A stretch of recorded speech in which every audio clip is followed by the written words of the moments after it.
Fairness does not mean everyone gets the same. Fairness means everyone gets what they need.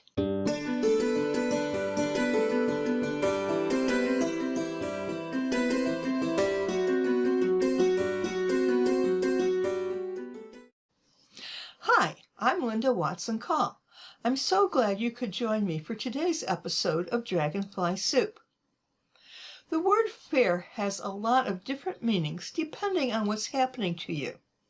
As a guest teacher in my local school district, I hear the kiddos complaining about how things just aren't fair. They forget to study for a test, so they ask, "Can I take the test tomorrow?" No. "The other class had a party today. Why don't we ever have one?" Or, "The teacher lets Joyce sit in the rocking chair. I want to do it too, but she won't let me." Adults have their own version of fairness too, but they often phrase it differently. A coworker gets a promotion that they wanted, so they sulk or make a derogatory comments about how that person managed to get that position. Someone outbids them on their dream home. Well, those people were probably friends with the realtor. You know how that goes.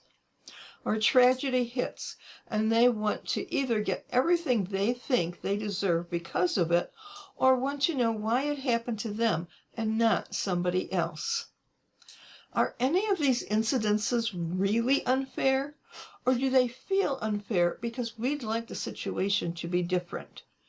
That not fair feeling could be an indicator of unpreparedness that is a learning opportunity in disguise. The test you were supposed to take, it wasn't a surprise. And it's not unfair to be told you can't take it the next day. It was perhaps a wake-up call that says you need to have better study habits. You need to create a study plan and review for key dates for assignments and tests, either daily or weekly. That missed promotion? Showing up for work doesn't automatically entitle anyone to a raise or a promotion. Maybe it's time to take a self-inventory and decide if you're a team player. Or do you take on more difficult assignments or pass them on for easier ones? Do you put in extra hours even though you're salaried? Or maybe this is a wake-up call to take some evening classes and improve your skills in your industry. Not fair. What's your idea of what's fair and isn't? Just because we want what the other class or the other person has doesn't automatically make it unfair. Yes, the other class had a party. Maybe it was a pizza party, your favorite. Why do you feel that your class should have one too? Because you want it? Because they got it? Maybe it was a well-deserved party because the entire class passed a test. Or maybe this class was saving up for this party by collecting pop cans, and every week the kids in the class would contribute their money into the party fund so they could have this party. In either case, it's their prerogative to have the party, and it's fair because no matter what the reason, they earned it. And this is your opportunity to be happy for them, not jealous. So how about that dream house that you lost? The person who got the house probably didn't know the realtor. And even if he did, so what? You put in your bid. That was your choice. You knew the value of the house and the value of the houses in the surrounding area. If you were out to get this house at a steal, then you were the one who was wrong.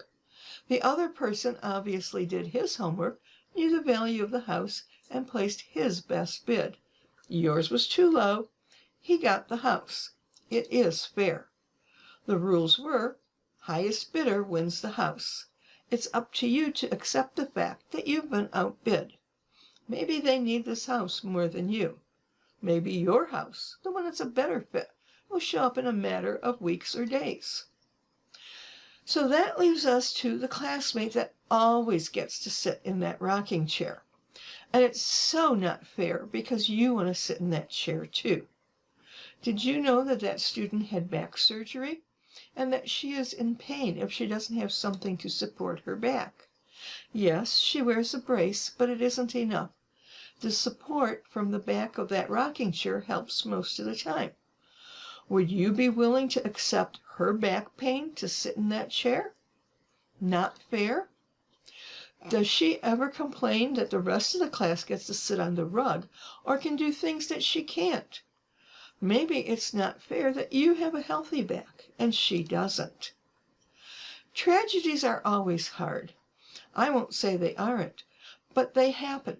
And sometimes someone is at fault, but other times it just happened and no one is to blame. But there is often the feeling that the incident is not fair. A driver fell asleep at the wheel and crashed into your nephew. Your nephew is now on life support with a 50-50 chance of recovery, while the driver walked away without a scratch. Not fair. Your nephew has his whole life ahead of him. What does the driver who fell asleep have? True, he probably shouldn't have been driving after spending the entire night in emergency with his parents, but he didn't want to leave them until his sister could get into town. His dad had a heart attack and his 80-year-old mother was beside herself. No excuses. He shouldn't have drove, but he did. And to be honest, there are other times when things that happen that are truly not fair.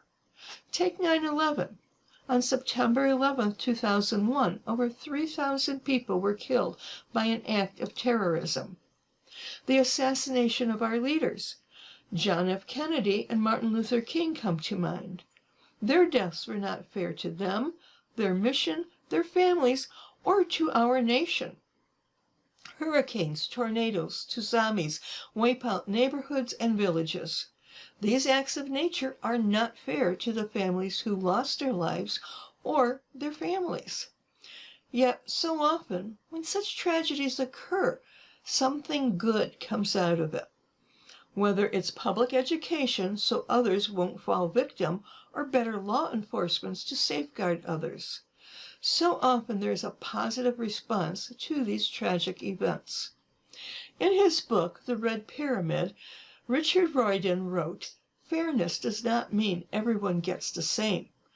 Fairness means everyone gets what they need.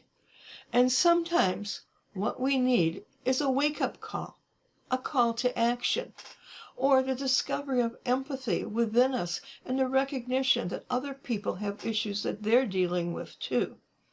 Life can be unfair in some situations, but it's up to us to recognize it for what it is and not derail us from our purpose or our goals. We learn to adjust and adapt. The things around us may change, but who we are remains the same." I'd like to hear from you on this topic.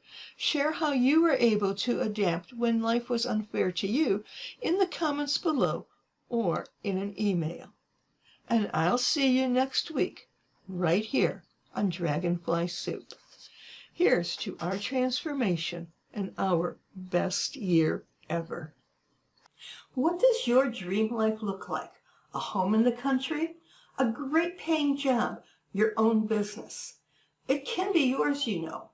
Anything you want in life can be yours, regardless of your current situation. I know because I did it. I was newly divorced with a teenage daughter and an insurmountable debt, living in a small apartment in the city.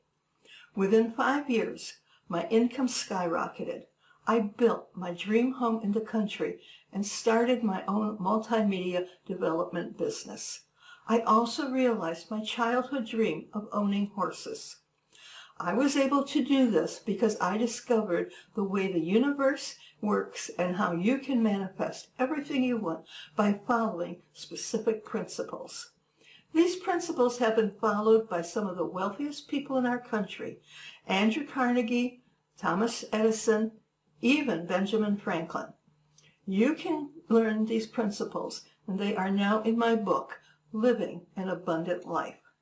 Each chapter in this book explains a method that I used and shows you how you can achieve your goals by using these principles. Living an Abundant Life is available on Amazon, but if you click the link below and order this paperback version through my bookstore, I'll send you an autographed copy no extra charge. Start creating your dream today.